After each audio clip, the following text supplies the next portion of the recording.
Je m'appelle Eric, j'ai 38 ans, et ce que je vais vous raconter a marqué ma vie à jamais. À ce jour, c'est sans doute l'événement le plus terrifiant que j'ai vécu. Je suis quelqu'un de rationnel, pas du genre à croire aux histoires qu'on raconte dans les veillées pour faire frissonner, mais cette nuit-là, mon esprit cartésien a volé en éclats.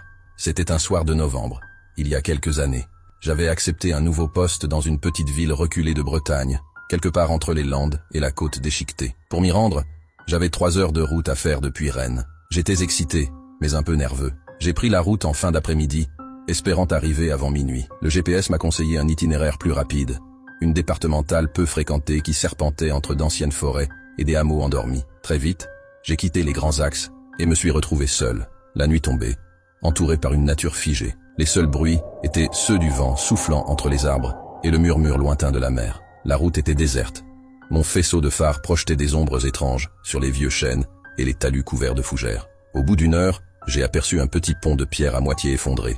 Juste devant, une voiture arrêtée en travers de la route, feu de détresse allumé. Instinctivement, j'ai ralenti. Un homme, la quarantaine, était penché sur le capot, l'air préoccupé.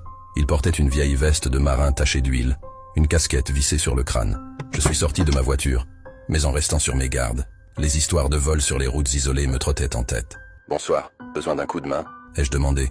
L'homme a relevé les yeux vers moi. Il avait un visage marqué, fatigué. « Ouais, ma bagnole veut plus rien savoir. » Sa voix était rauque, comme s'il fumait depuis toujours. J'ai avancé de quelques pas pour voir son moteur, mais une drôle de sensation me tordait l'estomac. Quelque chose clochait, peut-être son regard fuyant, ou l'ambiance étrange de ce bout de route noyé dans le noir. Après quelques minutes à bidouiller, j'ai abandonné. « Je peux rien faire, désolé. Vous devriez appeler une dépanneuse. » Il a hoché la tête sans répondre. Son attitude m'a mis mal à l'aise. Je suis remonté dans ma voiture en essayant de me convaincre que j'étais paranoïaque. J'ai roulé une dizaine de minutes avant que l'odeur me frappe. Un mélange de tabac froid et de sueur. Une odeur étrangère. Mon cœur s'est emballé. Je ne fume pas. J'ai jeté un coup d'œil dans mon rétroviseur et j'ai senti mon sang se glacer. Commande Bretagne si tu veux que je te raconte la suite.